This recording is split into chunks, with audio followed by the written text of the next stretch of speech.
Bismillahirrahmanirrahim. Assalamualaikum warahmatullahi wabarakatuh. Innal hamdalillah nahmaduhu wa nasta'inuhu wa nastaghfiruh wa na'udzu billahi min shururi anfusina wa min sayyiati a'malina. May yahdihillahu fala mudhillalah wa may yudlilhu fala hadiyalah.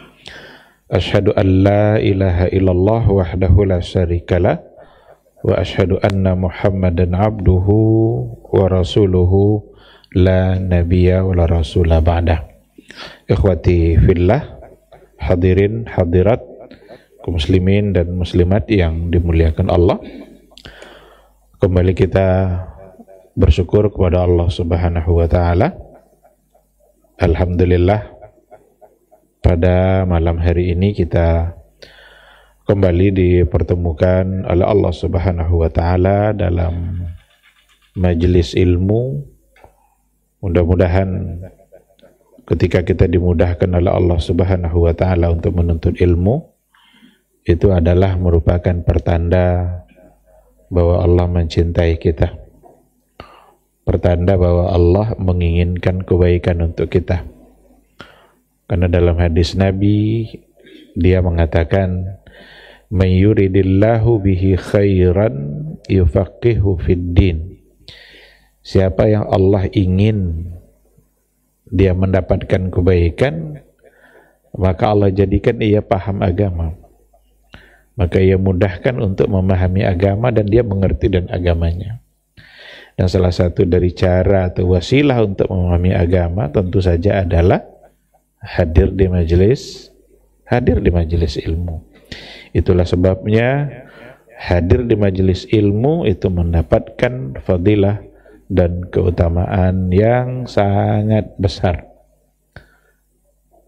Diturunkan untuknya ketenangan jiwa, diliputi oleh rahmat dan kasih sayang Allah, mendapatkan doa-doa baik dari para malaikat Allah.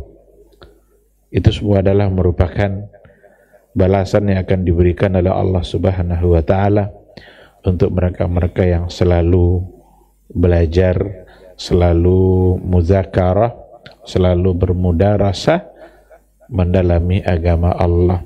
Mudah-mudahan malam hari ini fadilah itu bisa kita dapatkan. Sebagai umat Nabi Muhammad sallallahu alaihi wasallam, maka sepantasnya pula kita untuk berselawat dan bersalam untuk dia yang kita cintai. Selawat dan salam itu adalah doa-doa baik, doa-doa selamat yang kita ucapkan untuk Rasulullah sallallahu alaihi wasallam. Kita berharap mudah-mudahan itu cara pula untuk membuktikan cinta kita kepada beliau. Dan kalau cinta kita diterima oleh Allah, maka kita insya Allah akan selamat di hari mahsyar. Karena kata Rasul, anta ma'aman ahbabta, engkau di hari kiamat kelak bersama dengan orang yang engkau cintai.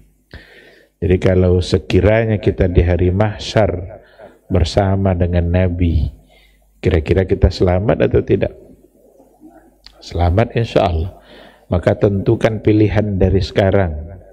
Nanti kira-kira kita mau bersama siapa di padang mahsyar itu. Cintai dia. Kalau mau bersama Nabi, cintai Nabi. Mencintai Nabi berarti mencintai sunnahnya. Mencintai apa yang beliau suka, apa yang beliau suruh. Dan membenci apa yang beliau benci dan apa yang beliau larang. Ada perkara-perkara yang diperintahkan oleh Nabi kita, apa bukti kita mencintainya? Kita kerjakan. Dan ada perkara-perkara yang dilarang oleh Nabi kita, apa bukti bahwa kita mencintainya? Kita jauh dari apa yang dia larang. Tapi kalau terjadi adalah sebaliknya, yang beliau suka kita benci, yang beliau benci kita suka. Ini berarti kita sedang mendustai diri kita sendiri. Yang rugi adalah kita sendiri. Kita sedang menipu diri kita. tidak menipu siapa-siapa. Mudah-mudahan kita jujur dalam mencintai beliau, dan mudah-mudahan nanti di hari mahsyar semua kita layak untuk mendapatkan syafaat dari Rasulullah sallallahu alaihi wasallam, karena memang dialah yang dijanjikan oleh Allah untuk diizinkan memberikan syafaat itu.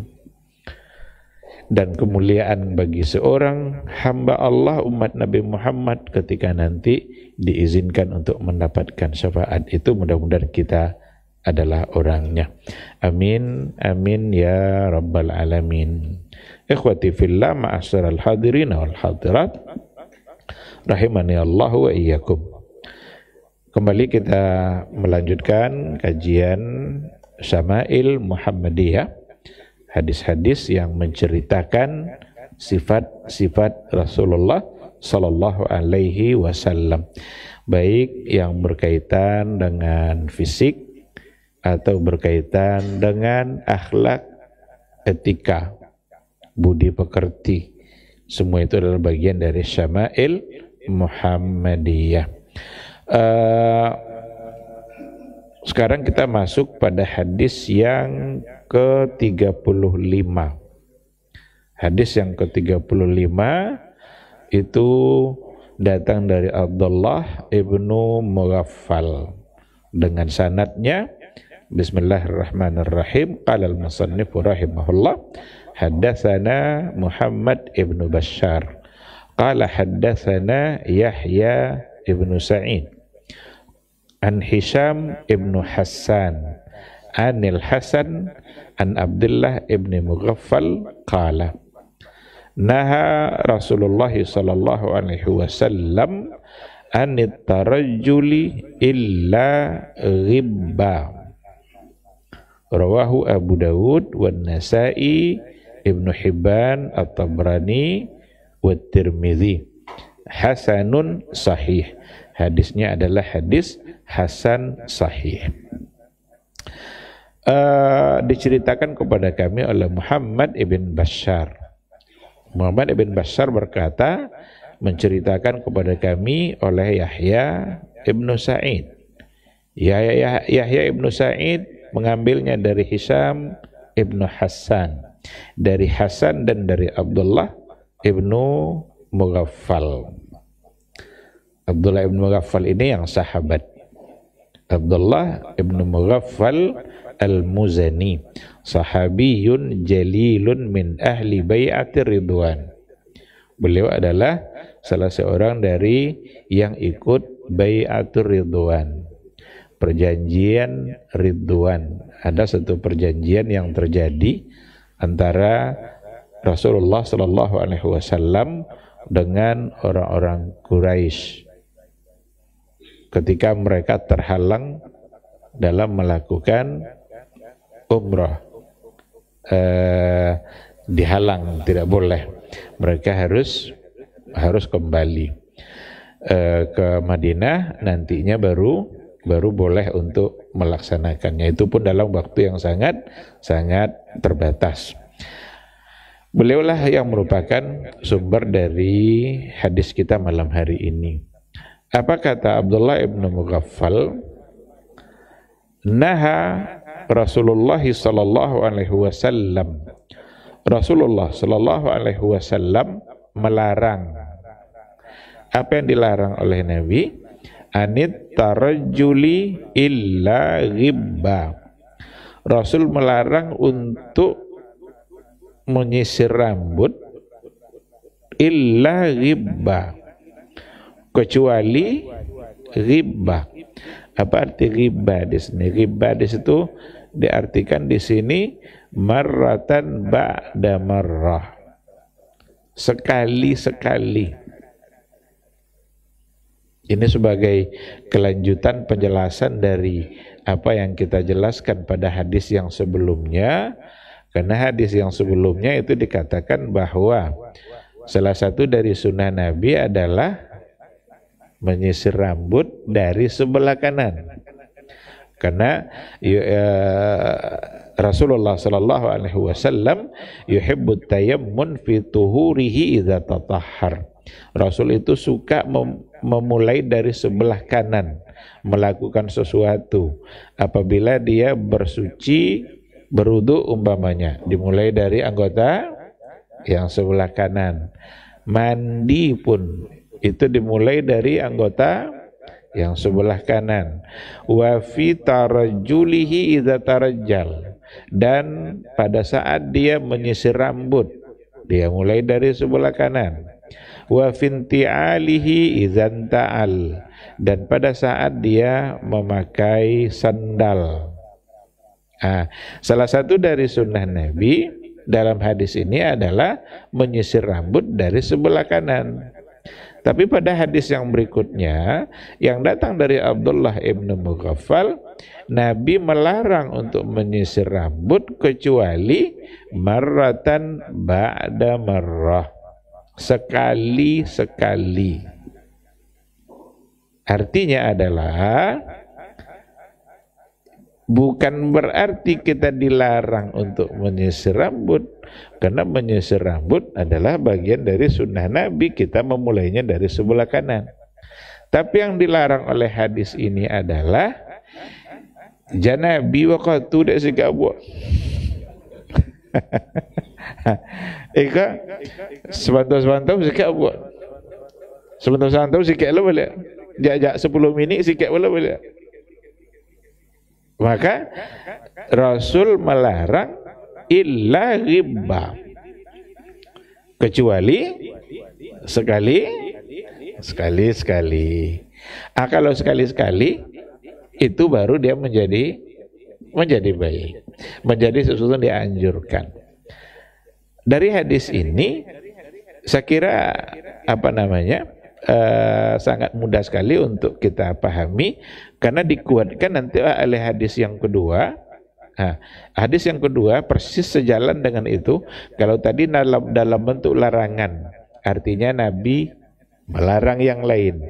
Sedangkan yang kedua ini itu dikatakan bahwa sesungguhnya anna nabiyya sallallahu alaihi wasallam kana yatarajjalu ghibah.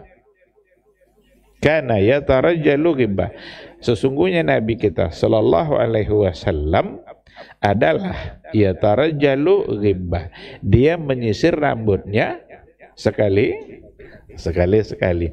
Berarti hadis yang pertama yang kita baca malam ini itu larangan Nabi untuk yang lain. Sedangkan hadis yang kedua itu Nabi sendiri yang melakukannya.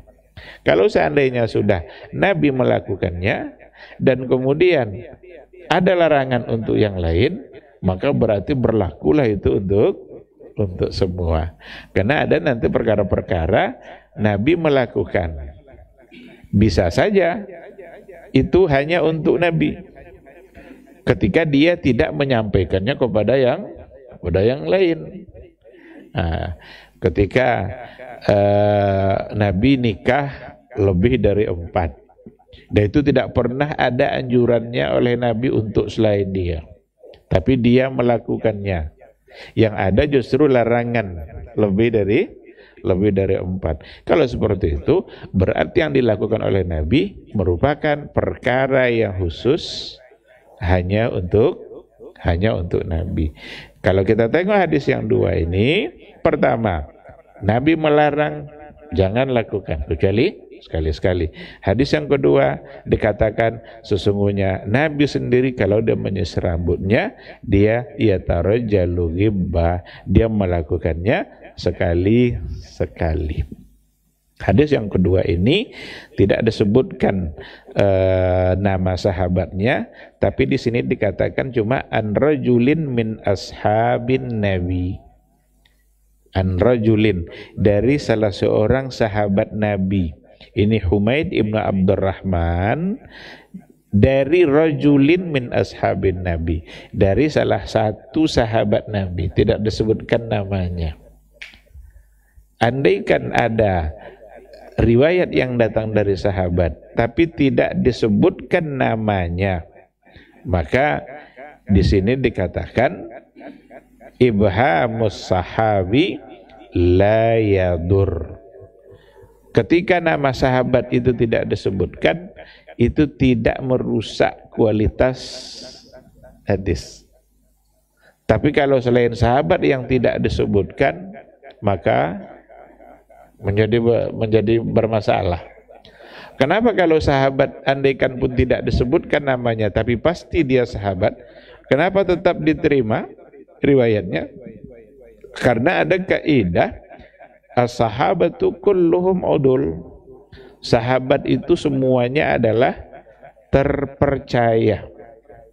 Jadi ada kaidah di kalangan ulama hadis, as-sahabatu kulluhum udul.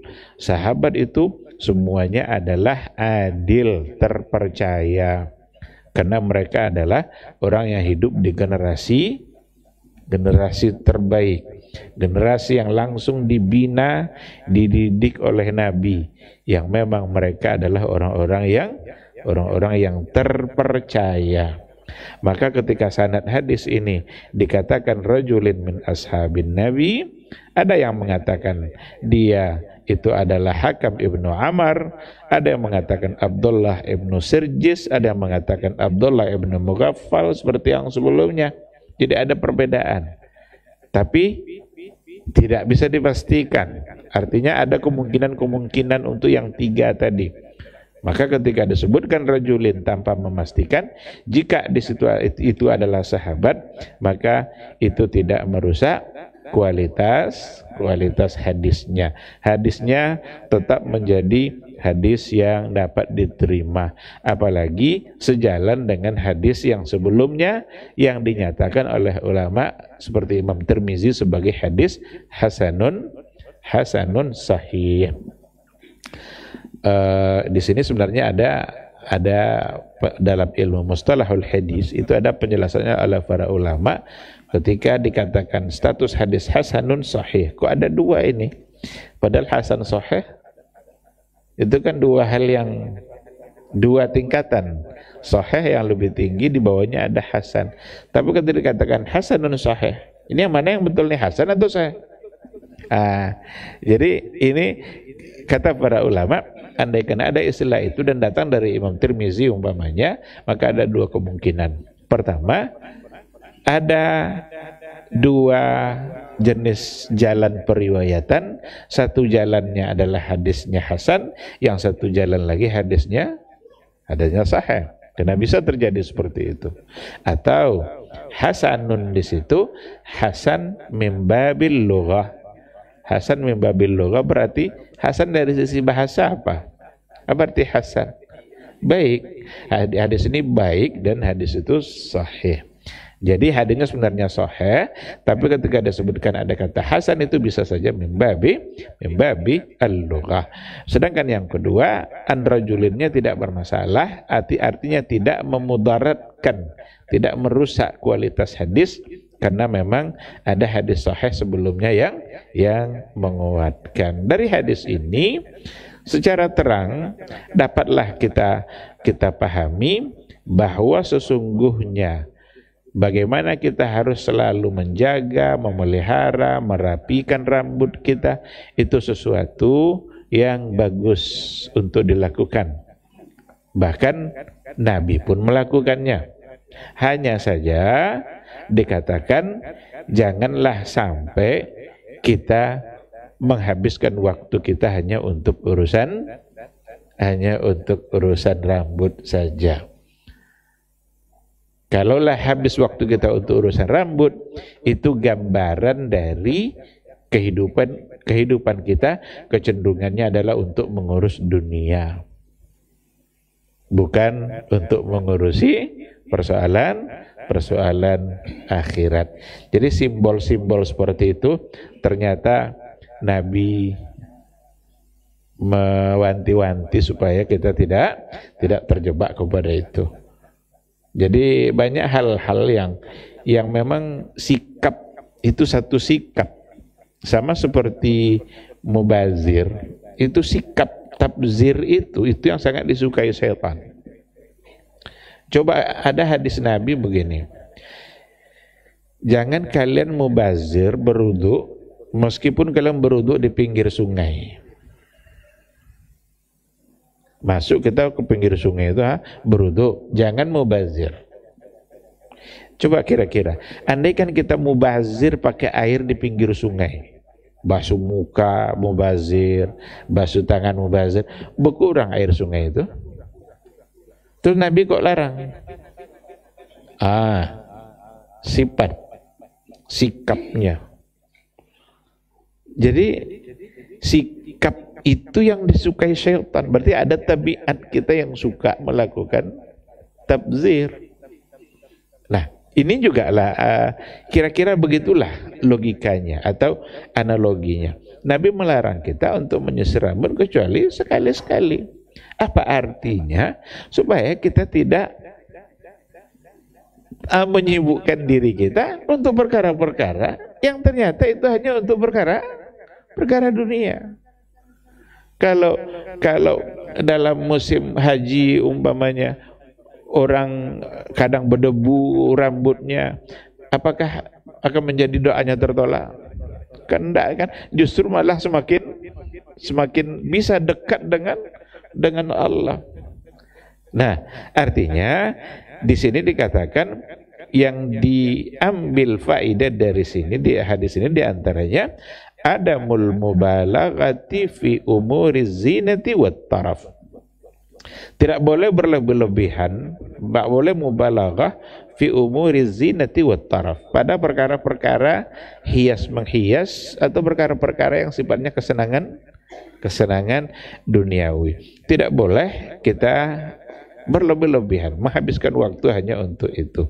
Alal muslim, bagi setiap muslim, ayyan syagila bil umuril hammah. Bagi setiap muslim, hendaklah ia menyibukkan diri dengan perkara-perkara yang hammah, yang jauh lebih penting.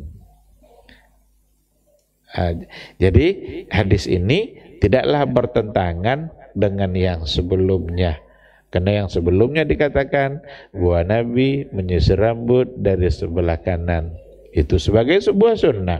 Hadis ini melarang kita untuk menghabiskan waktu hanya mengurusi persoalan rambut. Di sini disebutkan rambut, tapi masuklah ke dalamnya perkara-perkara yang sifatnya duniawi. Jangan-jangan ketika kita menyibukkan diri dalam persoalan rambut, kita justru terlalaikan untuk melakukan hal-hal yang jauh lebih penting.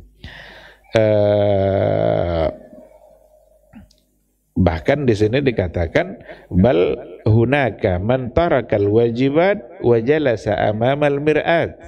Bahkan ada sebagian di antaranya yang meninggalkan perkara-perkara yang wajib wa jalasa amamal mir'at, dan dia duduk di depan cermin. Berarti menggaya. Depan cermin aja. Soto santo menggaya, Usah abu sekarang ulanglah balik. Agak-agak sebelum ini tengoklah usahlah sekarang. Bahkan ada yang sampai terjebak kepada meninggalkan hal yang wajib dan dia duduk di depan cermin. Yusarrihu sya'rahu bis sa'at. Dia sibuk mengurusi rambutnya berjam-jam. As-sa'at. Nah, itu berarti sesuatu yang harus kita tinggalkan. Ada janda lah benar disikap. Lampi air ndak benar sikap abuk dah tu ndalon. Maka sekali-sekali. Kalau di sini dua maknanya dibuat, marratan ba'da marrah, sekali-sekali.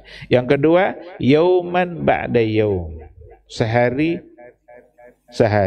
Berarti sekali saya layur. Nah, tapi kalau sampai air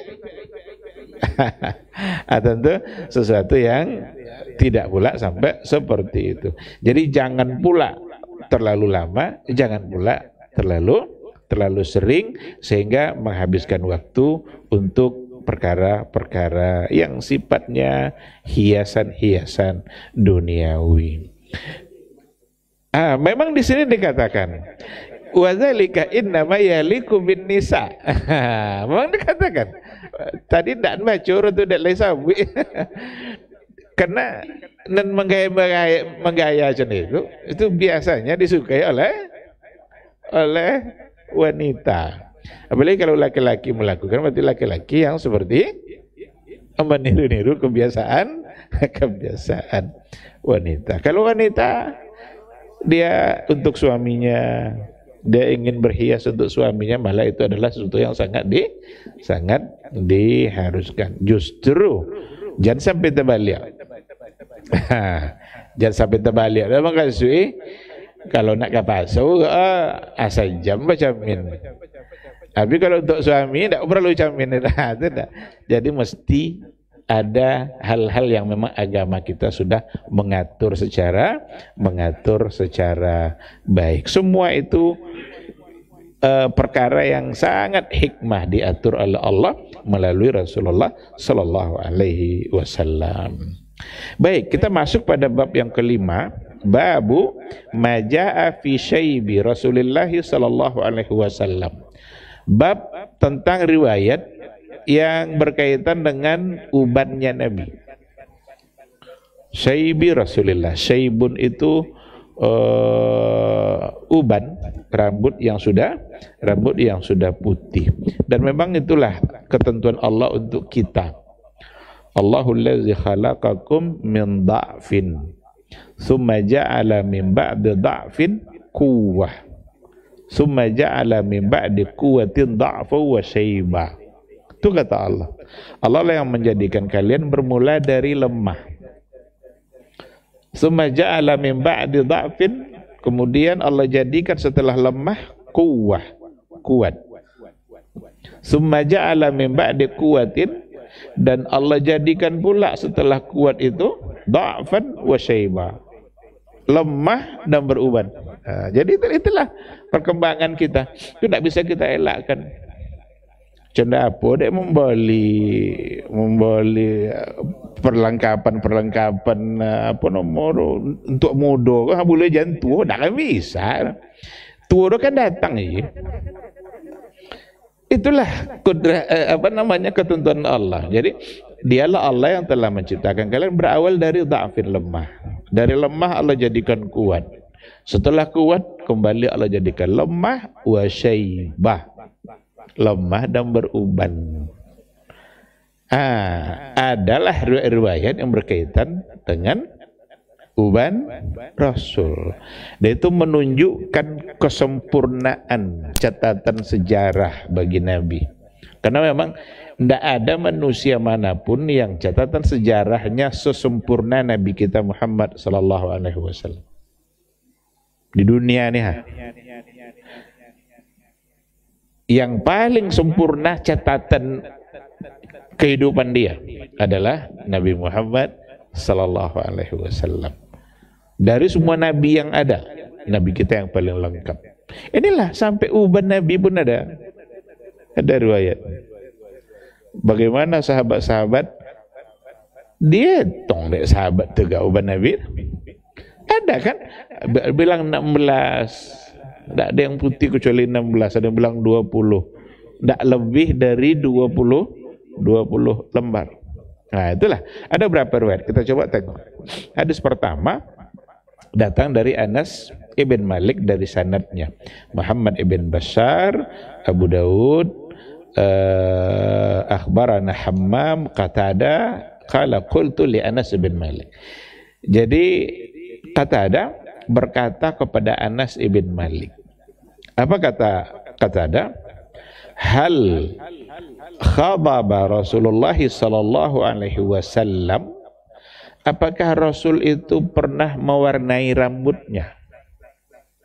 Kalau mewarnai kan berarti kalau lah beruban diwarnai. Apakah Nabi pernah mewarnai rambutnya? Khadaba itu bermakna lawana.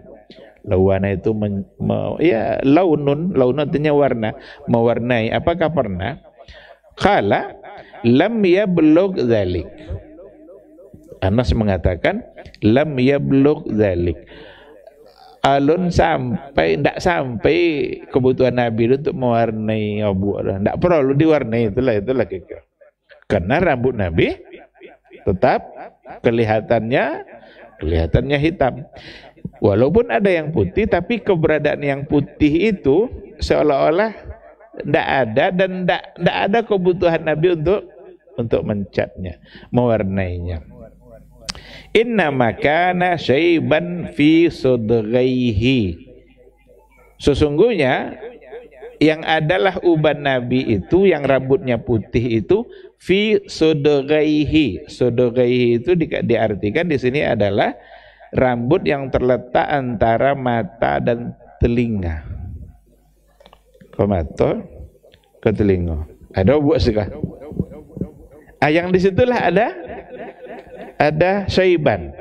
Syaiban ada rambut yang berwarna putih. Disitulah kata Anas bin Malik. Jadi Nabi itu tidak sampai kepada tahap di mana dia membutuhkan untuk mewarnai rambutnya. Karena yang berwarna putih itu yang terlihat adalah fi sudghaihi, antara rambut yang ada antara mata dan telinga. Berarti yang bagian ujung sini. Walakin, tetapi Abu Bakar khadaba bil hinna'i wal katam. Tetapi Abu Bakar dia mewarnai rambutnya dengan hinna wal katam. Katam itu dia agak kemerah-merahan. Pernah enggak nengok ada orang yang jenggotnya dibuatnya agak-agak warna apa nama warna kayak waktu bodoh. Kalau buka kabel tu, buka kuli, nampak tembaga. Apa warna tu? Itulah warna, itulah yang katam tadi tu. Jadi Abu Bakar, kata Anas, Abu Bakar dia mewarnai rambutnya bil hinna ada hinna, atau kan hinna kadang di kan sama warnanya itu agak mirip-mirip gitu, dengan warna yang agak kemerah-merahan. Ini Abu Bakar disebut oleh Anas karena dia adalah sahabat Nabi.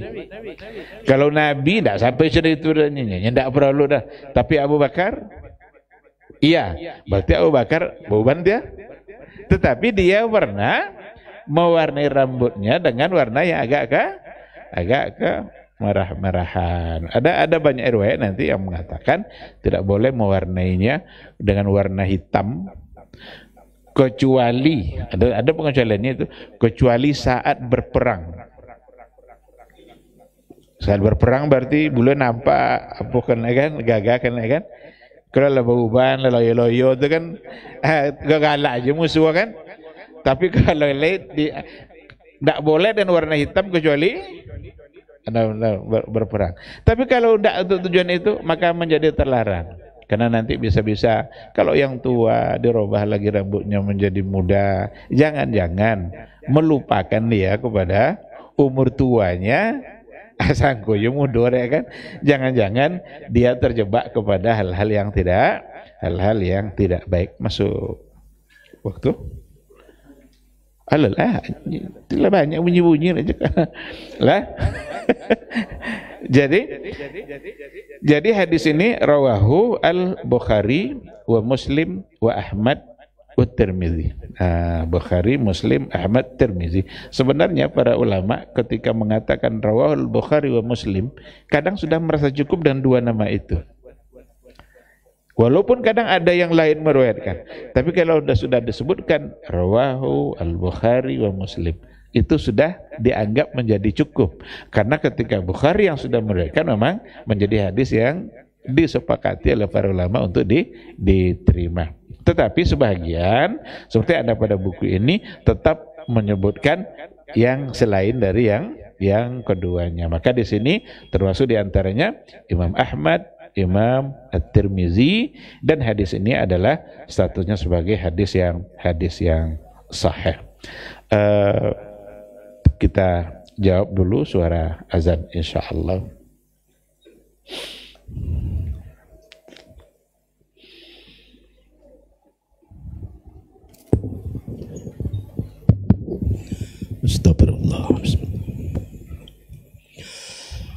Allahu Akbar, Allahu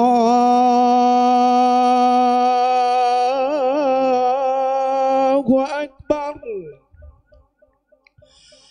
Allahu Akbar, Allahu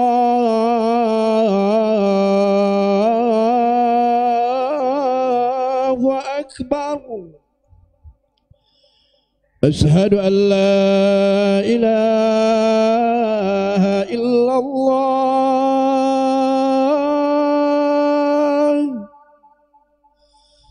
Asyhadu an la ilaha illallah.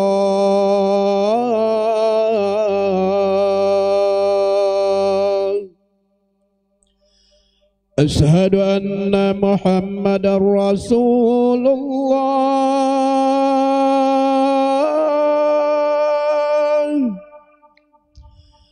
Asyhadu anna Muhammadar Rasulullah.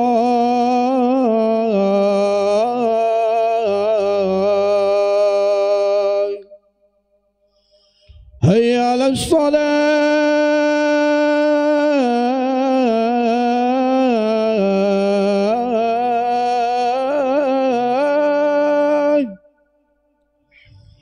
Hayya 'alas shalah.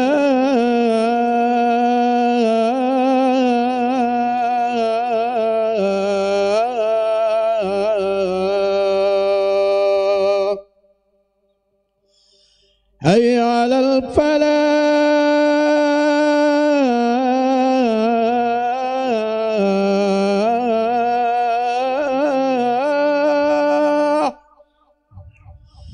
Hayya 'alal falah.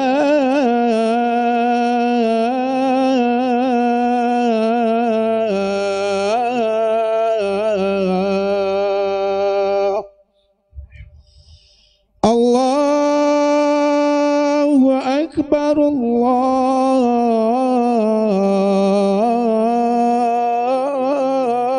Akbar. La ilaha illallah.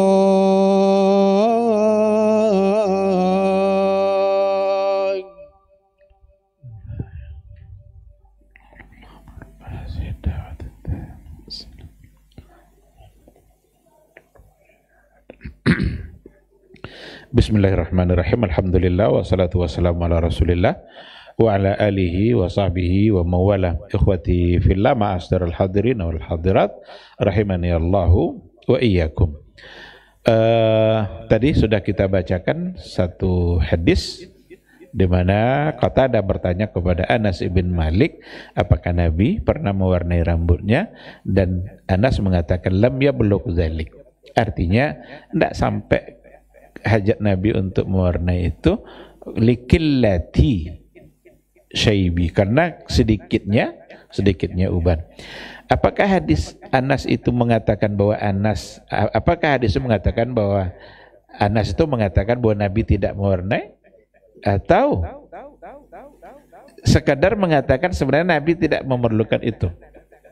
Karena ada satu riwayat yang mengatakan bahwa Nabi juga khadabah, pernah mewarnai dengan warna yang agak kemarah-marahan.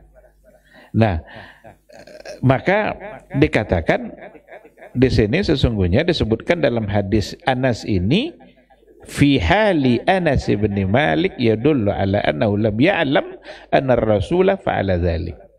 Hadis itu menunjukkan maksudnya Anas tidak mengetahui bahwa sesungguhnya Nabi melakukannya.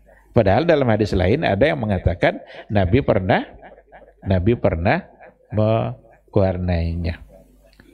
Dan ada beberapa faidah dikatakan di sini. Rawa al-Bukhari, Imam Bukhari meriwayatkan sesungguhnya uban Nabi itu kana fi zakanihi wa tahta famihi. Terdapat beberapa uban Nabi itu fi zakanihi. Zakan itu artinya dagu. Berarti ada sedikit pada janggatnya.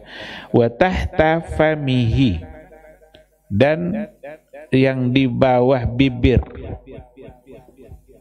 Di sini yang kadang-kadang juga ada berwarna putih. Wa qalu fi mufarraqi ra'si, atau di mufarraqi ra'si, di belahan kepala kan. Kadang abu kan kamis kan. Di tengah kan ada belahan. Di situ kadang-kadang ada beberapa uban untuk rambutnya Rasulullah Sallallahu Alaihi Wasallam. Jadi ditambah oleh Imam Bukhari dalam riwayat ini, kalau yang dikatakan oleh Anas, sesungguhnya uban Nabi fi sudghaihi, di rambut yang antara mata dan telinga. Kadang-kadang pada bagian ujung dari rambut yang di sini itu juga ada yang berwarna putih, dan Nabi juga di situ ada yang berwarna putih. Ada faedah yang lain, dikatakan zakar Anas menyebutkan Abu Bakar di sini li'annahu aqrabus sahabah, karena dia adalah sahabat yang paling akrab, yang paling dekat dengan Rasulullah Sallallahu Alaihi Wasallam, makanatan wasinnan, baik kedudukan maupun umur. Jadi yang paling dekat dengan Nabi, kedudukannya dan umurnya adalah Abu Bakar. Rasul wafat di umur 63 tahun, Abu Bakar wafat di umur 63 tahun. Jadi sama umurnya. Abu Bakar kan cuma sekitar 2 tahun menjadi khalifah setelah Rasulullah Sallallahu Alaihi Wasallam. Jadi disebutkan oleh Anas Abu Bakar ini karena dia yang paling dekat dengan Nabi dari segi umur juga. Tetapi belum memastikan bahwa Abu Bakar, iya, dia mewarnainya dengan warna yang agak ke merah-merahan. Ada faedah yang lain dalam satu riwayat, dikatakan lam yazid sya'ruhul sallallahu alaihi wasallam al-abyad an 14 wa fi riwayat aqall min 20 sya'ar. Jadi dikatakan dalam satu riwayat Nabi itu memiliki rambut yang putih itu tidak lebih dari 14 lembar. Dan satu riwayat yang lain mengatakan aqallu min 20, kurang dari 20. Ini enggak lebih dari 16. Ini kurang dari 20. Bertentangan kah? Tidak bertentangan. Sama dengan hadis ini, Rasulullah Sallallahu Alaihi Wasallam beristighfar dalam sehari aksar min 70 marrah. Lebih dari 70 kali, lebih dari 70. Ada hadis lain mengatakan Rasul itu beristighfar dalam sehari mi'atu marrah, 100 kali. Bertentangan enggak? Enggak. Ini 100 kali, ini lebih 70. Ya berarti sejalan. Dan itu artinya ingin dikatakan oleh hadis itu bahwa Nabi beristighfar banyak dalam sehari. Nah, begitu juga lah cara memahami. Di satu sisi dikatakan tidak lebih dari 14. Satu riwayat mengatakan aqall min 20, lebih atau kurang dari 20.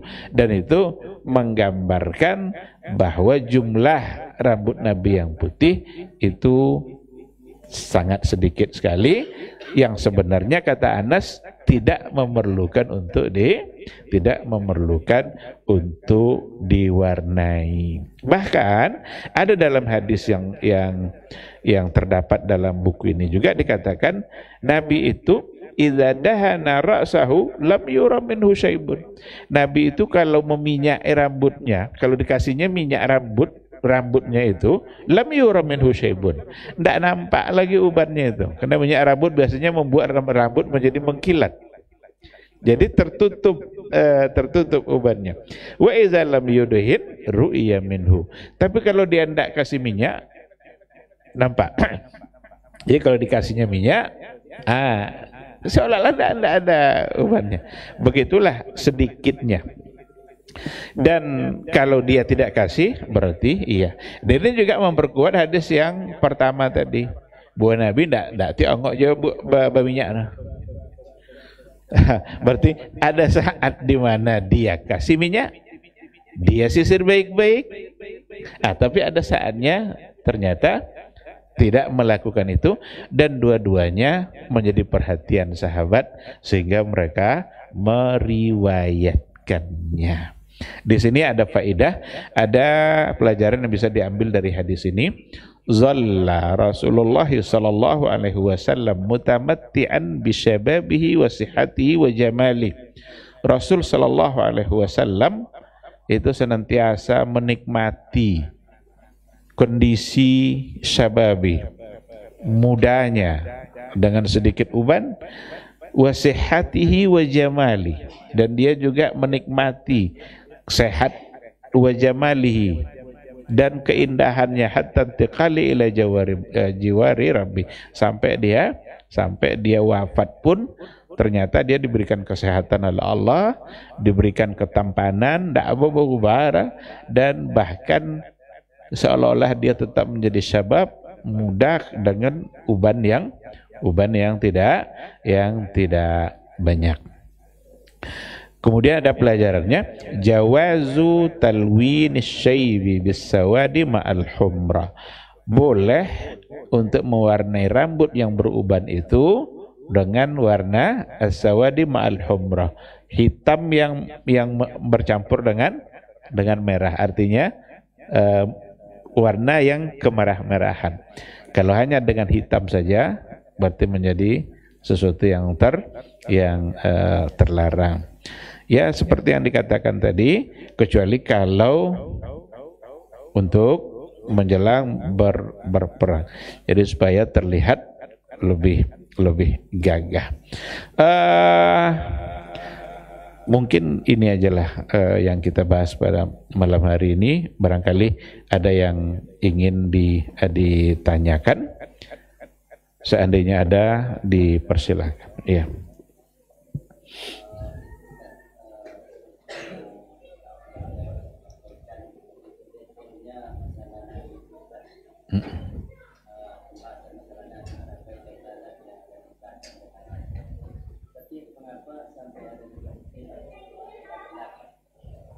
Iya. Kenapa bisa terjadi berbeda pendapat? Ini sajalah contohnya perbedaan yang tadi itu kan. Di sini ada banyak contoh yang bisa kita ambil. Anas bin Malik mengatakan lam yablugh dzalik. Tidak sampai Nabi butuh untuk mewarnai. Berarti seolah dia mengatakan enggak kan? Sementara ada riwayat yang mengatakan iya. Nah, sehingga di sini dikatakan hadis di atas yang disebutkan di atas itu fi hali, itu adalah pada keadaan Anas bin Malik, menunjukkan bahwa Anas bin Malik lam ya'lam anna Rasulullah fa'ala dzalik. Bahwa Nabi melakukan itu. Karena sesuatu yang diwarnai dia tidak bertahan lama, bukan berarti tidak berubah lagi kan? Nah, mungkin Anas yang tidak tahu. Ini contoh perbedaan. Maka bisa saja terjadi perbedaan karena ada yang mengetahui, ada yang tidak, ada yang tahu secara detail, ada yang tidak mengetahui. Contoh yang kedua, ada yang bilang 14, ada yang bilang 20, bisa saja itu semacam perkiraan. Kan diperkirakan yang sekitar segitulah. Aqall min asrin. Cuma tidak disebutkan persisnya berapa. Dia mengatakan kurang dari 10.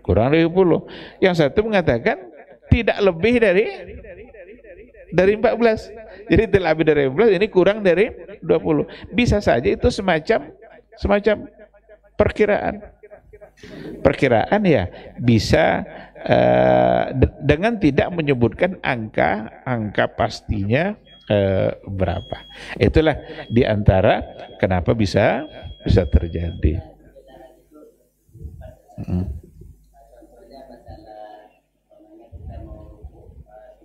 Iya. Iya.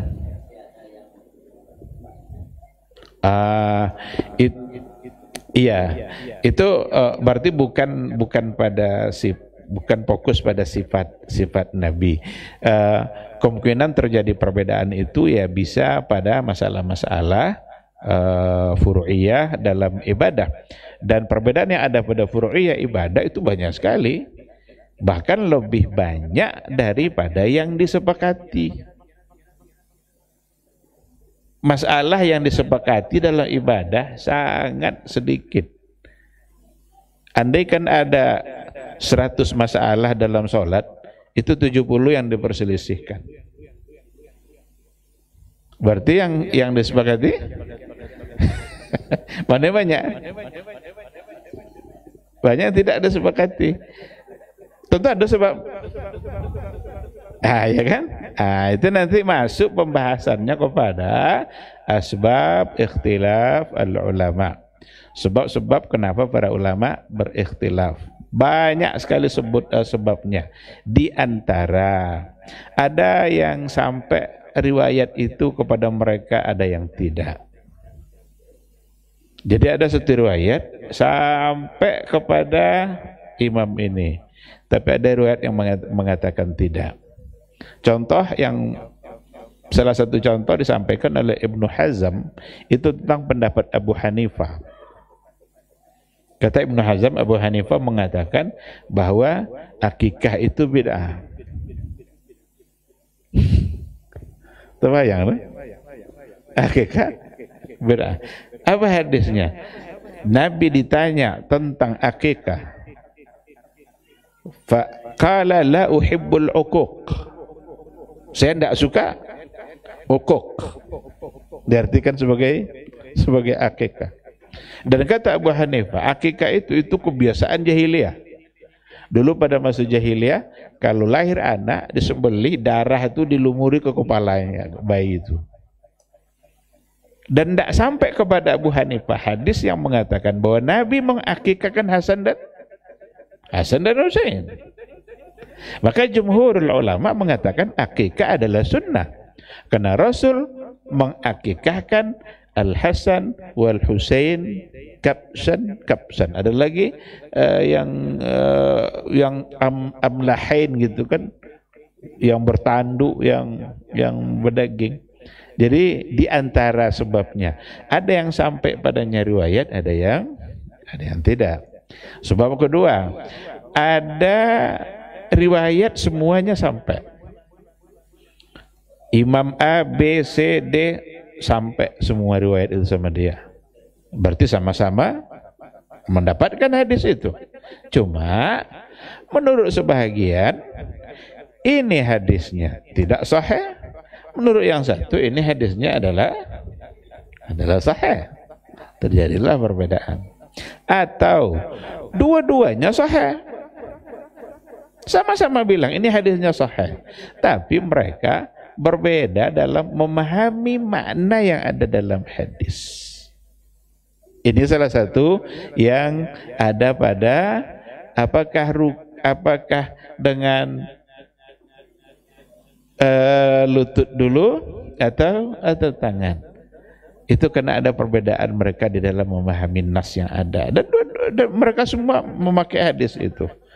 Idza sajada ahadukum fala yabruk kama yabrukul ba'ir. Falyadha yadayhi qabla rukbatayhi. Itu hadisnya. Kalian kalau seandainya sujud, kata Nabi, janganlah turun sujud seperti onta turun.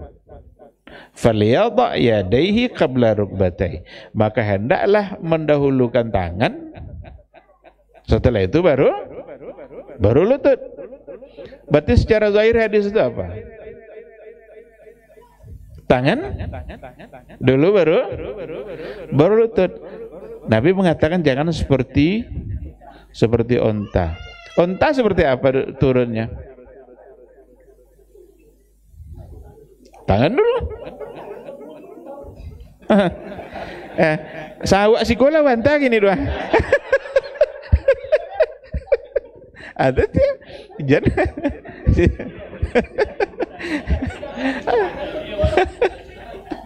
Lah, gini ya. Lah nampak bantah doang kan? Jadi jangan seperti onta kata Nabi. Tengok onta kenapa? Nampak dulu tangan dulu. Nabi bilang jangan seperti onta. Betul lutut dulu. Tapi di hadis tadi falyadha yadayhi qabla rukbatayhi. Jadi yang begini-begini. Jadi banyak persoalan, banyak hal-hal yang ikhtilaf. Ulama tentu saja berupaya untuk mencari mana kira-kira yang lebih mendekati kepada kebenaran.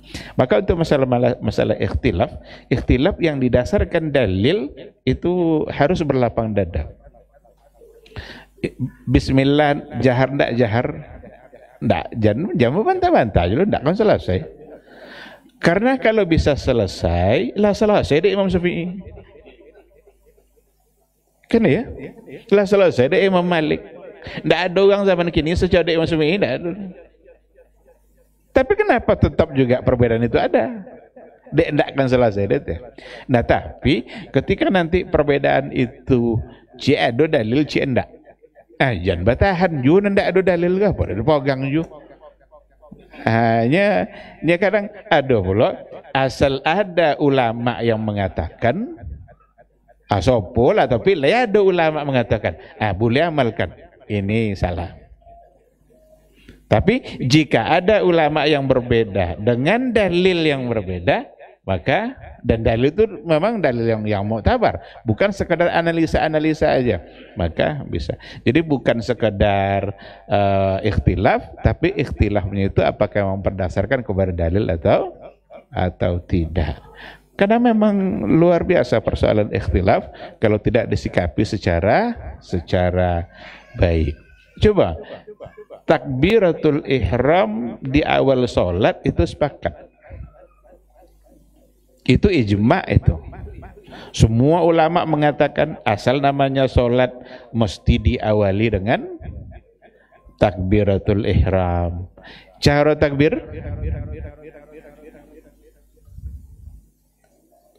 Cendeiko atau dulu bagi Allahu Akbar.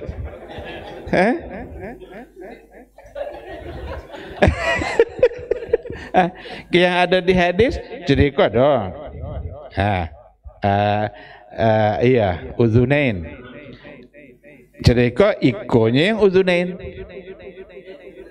Yang cerita itu entahlah tuh wallahu a'lam. Nah itu baru mulai loh. Setelah takbir cendeiko atau luwi. Itu takbiratul ihram. Setelah takbir apa? Iftitah atau istiftah. Apa doa iftitah? Kabiro Allahumma ba'id wajahtu. Sudah kabiro apa? Sudah iftitah? Al-Fatihah.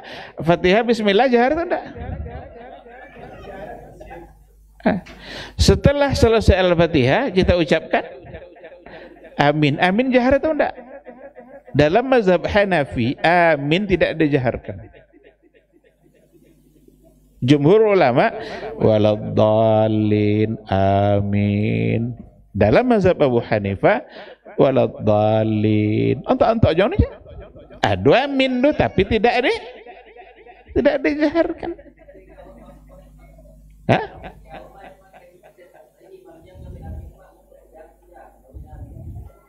Nah, kalau kita tengok hadis Nabi, barang siapa yang aminnya bersamaan dengan amin imam, diampuni dosanya. Berarti makmum juga mengucapkan amin. Ada hadis yang menganjurkan. Cuma yang diperselisihkan dijaharkan atau tidak. Ala baru sampai situ. Ciebo yang disepakati tadi kan. Begitulah. Jadi persoalan ikhtilaful ulama itu memang sesuatu yang realitas dalam kehidupan kita, tetapi dalam beribadah tentu saja kita mencoba untuk mencari bagaimana penjelasan para ulama tentang ketika terjadi ikhtilaf, mungkinkah dicari mana yang lebih kuat atau tidak. Kalau bisa, tentu kita mengambil mana yang lebih kuat. Ini sahih, ini dhaif. tentu yang sahih lah dipakai. Yang dhaif apa dipakai juga jale. Jale dhaif itu mah apalagi kalau seandainya memang tidak ada dalil yang jelas. Hanya analisa-analisa iko ada nas iko hanya analisa, tentu tidak bisa. Maka jangankan masalah hukum seperti itu. Wafatnya Nabi itu ikhtilaf, coba ya. Wafat Nabi. Lah pasti Nabi mati. Wafat. Semua bilang wafat. Apa kata Umar? Di Kalon Padang dah. Yang cuma siapanya Nabi mati dan bunuh kalinya. Nabi tidak wafat. Nabi dipanggil Allah seperti dulu Nabi Musa dipanggil 40 hari. Nanti datang balik esoknya. Tidak siap Umar menerima kenyataan saking cintanya kepada Nabi. Tidak yakin karena saking cintanya kepada Nabi. Tapi ketika Abu Bakar membacakan ayat, dibaca ayat di Abu Bakar, wa ma Muhammadun illa rasulun qad khalat min qablihi rusul. Apa kata Abu Bakar? Siapa yang menyembah Muhammad, Muhammad sudah wafat. Tapi siapa yang menyembah Rabbnya Muhammad hayyun la yamut. Hidup selamanya dan tidak akan mati. Baru dia baca ayat tadi, wa ma Muhammadun. Pingsan Umar mendengar itu dan sadar kembali. Apa katanya? Seolah-olah saya tidak pernah mendengarkan ayat ini. Dan baru dah yakin kalau Nabi wafat. Apa pelajarannya? Kalau lajole dalil berarti jangan ngagi juga. Lajole rumah dalil kan Umar tadi tidak nyir kan? Baca dalil di Abu Bakar. Selesai. Ada banyak kini bocor dalil tak juga bisa orang tu masalah. Kalau sampai tahap macam itu, tu dapat dia jawab. Lah kalau Umar ndak, saat Abu Bakar membacakan ayat, oh iya tersaninya. Semangat itulah yang harus ada ketika terjadi ikhtilaf. Wallahu subhanahu wa ta'ala alam. Ikut ndak tengok-tengok dari tadi lah. Ada satu pertanyaan, Assalamualaikum Ustaz, bolehkah mewarnai rambut yang belum ada ubannya dengan niat untuk menyenangkan suami? Tidak ada uban, itu boleh diwarnai.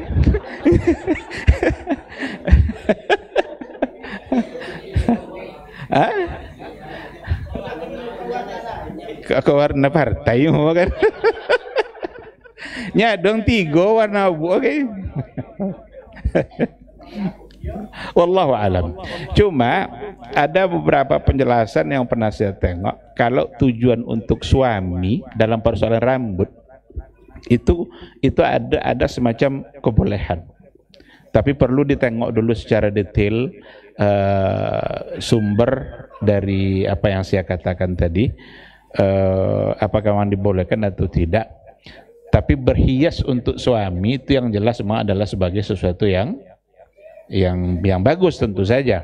Namun tentu saja kita tetap menjaga hal-hal yang diatur oleh agama. Saya tidak bisa menyampaikannya secara rinci, tapi mungkin belum sampai kita ke hadisnya.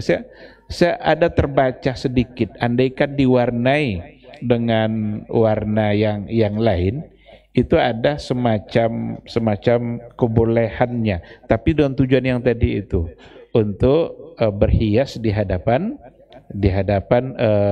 suaminya, dan hanya sebatas itu.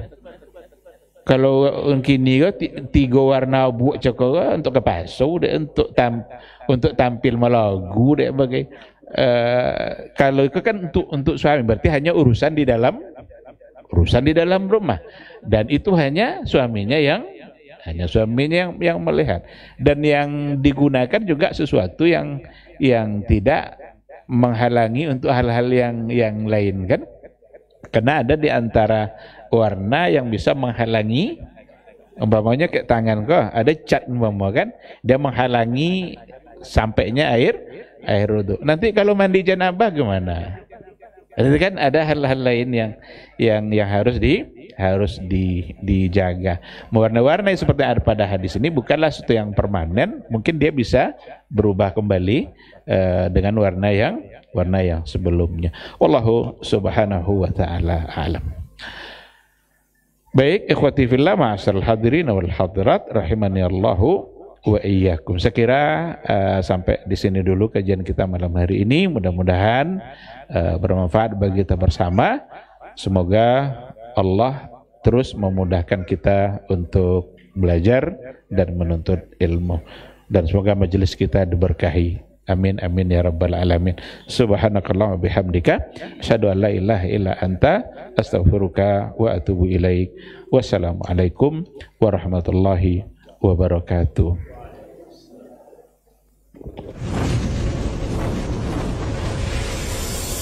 Baba TV Sunnah, belajar agama baru alim.